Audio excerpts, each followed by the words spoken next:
بسم الله الرحمن الرحيم. الحمد لله رب العالمين والعاقبة للمتقين ولا عدوان إلا على الظالمين وأشهد أن لا إله إلا الله وحده لا شريك له الملك وله الحمد وهو على كل شيء قدير وأشهد أن نبينا محمدا عبده ورسوله الرحمة المهداة والنعمة المسدد والسراج المنير. اللهم صل وسلم وبارك على سيدنا محمد وعلى آله وأصحابه أجمعين. أما بعد فيا عباد الله أوصيكم ونفسي بتقوى الله. Hadirin sidang Jumat yang berbahagia, marilah kita senantiasa meningkatkan ketakwaan kita kepada Allah Subhanahu wa ta'ala.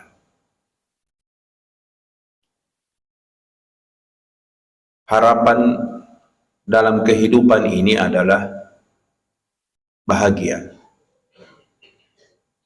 tentram, dan itu semua terwujud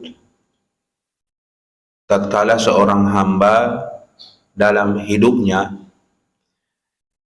berupaya untuk dekat dengan Allah Subhanahu wa ta'ala. Allah Subhanahu wa ta'ala berfirman, A'udzu billahi minasyaitonir rajim. Faman kana yarju liqa'a rabbi falyamal amalan shalihan wa la yusyrik bi'ibadati rabbih ahada. Barang siapa yang mengharap untuk berjumpa dengan Tuhannya,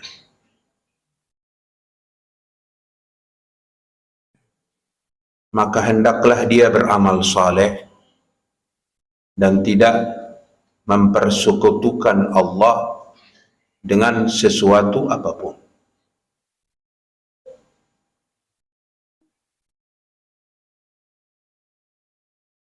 Kita punya keinginan untuk berjumpa. Ada orang-orang yang kita harapkan untuk kita jumpai. Tetapi orang beriman, harapan satu-satunya berjumpa dengan Allah. Oleh karenanya itu dia tidak pernah takut untuk mati. Dia mengetahui bahwa mati adalah cara untuk sampai ke Allah Subhanahu wa ta'ala. Dan keinginan terbesar orang beriman berjumpa dengan Allah Subhanahu wa ta'ala, bukan dengan makhluk. Dan apabila perjumpaan itu diiringi oleh keinginan yang kuat, maka Allah Subhanahu wa ta'ala pun berkeinginan untuk berjumpa dengan hamba itu. Man radiya bi liqa'illah radiyallahu bi liqa'ih. Siapa yang ridha untuk berjumpa dengan Allah, maka Allah pun ridha untuk berjumpa dengannya. Faman kana yarju liqa'a rabbih. Perjumpaan dengan Allah banyak maknanya. Dia bisa berarti tersambung dengan Allah Subhanahu wa ta'ala. Semangat untuk beribadah dekat dengan Allah Subhanahu wa ta'ala. Adanya ketentraman yang Allah anugerahkan di hati seorang hamba, merasakan kehadiran Allah Subhanahu wa ta'ala. Ini semua adalah bentuk-bentuk liqa Allah, ataupun perjumpaan dengan Allah Subhanahu wa ta'ala. Faman kana yarju liqa'a rabbi. Barang siapa yang ingin berjumpa dengan Tuhannya, ada syarat yang diinginkan Allah Subhanahu wa ta'ala. Dan syarat pertama, falyamal amalan shalihan. Maka hendaklah dia beramal saleh. Ada suami saleh, ada istri salehah, ada pegawai yang saleh, insinyur yang saleh. Kata saleh adalah perbuatan yang tidak ada bentuk penyiksaan terhadap makhluk Allah Subhanahu wa ta'ala. Dan amal itu bisa amal duniawi maupun ukhrawi. Yani Allah Subhanahu wa ta'ala menginginkan dalam kehidupan kita berbuat baik, jauh dari aniaya, tidak menzalimi, tidak menipu, tidak membohongi. Karakteristik orang beriman: jujur, amanah, setia, amal saleh. Ini semua adalah bentuk-bentuk yang disukai oleh Allah Subhanahu wa ta'ala. Yani tatkala dia berbicara, didapati beritanya benar. Itulah orang yang beriman. Tatkala dititipkan sesuatu, didapati dia amanah. Amal saleh. Dia tidak pernah mengusik orang. Dia tidak pernah mau menipu orang, memakan hak orang. Amal saleh. Ra'aitu rajulan yataqallabu fi wastil jannah bisyajara yaqta'uha wastat tariq kanat tu'dhin nas. Aku melihat seseorang bolak-balik di surga.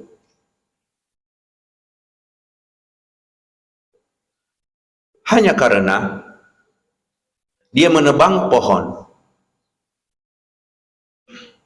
yang ada di tengah jalan, mengganggu lalu lintas manusia. Amal saleh. Ada seorang pelacur masuk surga hanya dikarenakan memberikan minuman kepada seekor anjing yang haus. Amal saleh. Ada rahmat di hatinya, ada kasih sayang, ada kepedulian, serta ada takut menyiksa ataupun menzalimi makhluk Allah Subhanahu wa ta'ala. In kuntum tuhibbuna Allah farhamu khalqi. Jika kalian ingin dicintai Allah, maka sayangilah ciptaannya. Amal saleh. Jadi amal saleh, amal baik. Kita tidak mengetahui amal yang mana akan diterima oleh Allah Subhanahu wa ta'ala. Oleh karenanya itu, setiap amal baik jangan pernah kita remehkan. Wala tahtaqiranna syai'an minal ma'ruf. Janganlah kalian meremehkan sesuatu pun dari kebajikan. Bisa saja dari perbuatan itu diterima oleh Allah, diampuni dan dimasukkan ke dalam surga. Intinya amal itu, perbuatan itu, pekerjaan itu saleh. Ulama memberikan syarat amal saleh, yaitu ikhlas, dilakukan karena Allah Subhanahu wa ta'ala, mencari keridhaan Allah Subhanahu wa ta'ala, dan sesuai dengan tuntutan Nabi alaihi salatu wassalam. Falyamal amalan salihah. Maka hendaklah dia berbuat amal saleh. Syarat pertama. Kedudukan kita ini jamaah yang berbahagia tergantung apa yang kita perbuat. Makin banyak perbuatan baik yang kita lakukan, makin tinggi makam dan kedudukan kita di sisi Allah Subhanahu wa taala. Walikullin darajatim mimma amilu. Dan bagi semua itu ada derajatnya atas apa yang telah dia perbuat. Syarat pertama, falyamal amalan salihah. Hendaklah dia berbuat amal saleh. Syarat kedua, wala yusyrik bi ibadati rabbih ahada. Dan janganlah dia melakukan kesyirikan terhadap Allah dengan sesuatu apapun. Syirik ada yang bentuknya besar dan juga syirik ada yang kecil. Syirik besar itu tidak ditakuti Nabi terhadap umatnya. Bentuknya mendatangkan berhala lalu dia sembah. Nabi SAW tidak khawatir tentang itu. Tetapi yang sangat dikhawatirkan oleh Nabi SAW, syirkul asghar, syirik halus, syirik lembut, syirik kecil. Riya syirik. Fawailul lil musallin alladzina hum an salatihim sahun walladzina hum yuraun. Celakalah orang-orang yang salat. Ini salatnya tidak bermanfaat karena dia lakukan hanya untuk riya. Kita kiaskan dengan amal-amal lainnya. Celakalah orang-orang yang bersedekah hanya ingin dilirik. Celakalah orang-orang yang berbuat amal besar tetapi mengharap untuk diingat. Riya termasuk demikian, karena dia telah menggandakan niat untuk Allah dan maslahat dirinya. Allah Subhanahu wa taala tidak ingin segala bentuk baik kufur maupun syirik. Syirik adalah penggandaan, partner, mempartnerkan sesuatu dengan Allah Subhanahu wa taala di dalam beribadah. Jadi amalan syirik yang lembut ini yang bahaya, tanpa kita sadari merusak hubungan kita dengan Allah Subhanahu wa taala.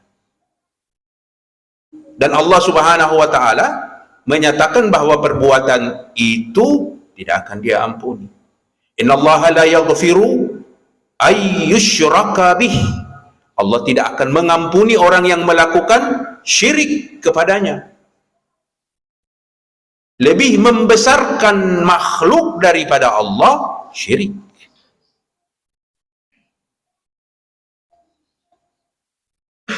Mengikuti keinginan makhluk ataupun diri sendiri daripada keinginan Allah, syirik. Inilah yang ditakuti oleh Nabi SAW. Yani tanpa kita sadari bahwa kita telah syirik, kita menduakan, kita lebih patuh kepada makhluk daripada kepada Allah, kita lebih taat kepada makhluk daripada Allah Subhanahu wa taala, kita lebih membesarkan makhluk daripada Allah Subhanahu wa taala. Ara'aita man ittakhadha ilahahu hawa. Bahkan hawa nafsu pun bisa menggiring seseorang melakukan syirik, karena lebih dia patuhi keinginannya daripada keinginan Allah Subhanahu wa ta'ala. Jadi Allah Subhanahu wa ta'ala menginginkan di dalam merajut kedekatan kepadanya, tinggalkan segala macam bentuk syirik.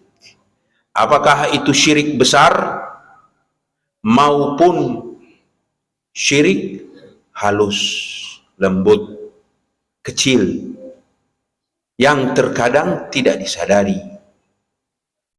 Dan syarat yang kedua, Allah menginginkan agar supaya kita memperbanyak amal soleh. Dua syarat ini, jika dilakukan oleh seorang hamba, maka hamba itu akan merasakan penampakan Allah di hatinya. Dia akan merasakan Allah dekat dengannya. Dia akan melihat bagaimana Allah mengijabah semua keinginan-keinginan dia. Allah senantiasa mengingatnya, bukan hanya mengingatnya tatkala dia berada di permukaan bumi, tetapi saat berada di dalam perut bumi pun dia akan diingat oleh Allah Subhanahu wa ta'ala. Faman kana yarju liqa'a rabbih, barang siapa yang mengharap untuk berjumpa dengan Tuhannya, falyamal amalan salihah, maka hendaklah dia beramal amal yang saleh, amal yang baik. Wala yusyrik biibadati rabbih ahada, dan janganlah dia melakukan kesyirikan kepada Allah dengan sesuatu apapun. Aqulu qawli hadza wa astaghfirullah li wa lakum.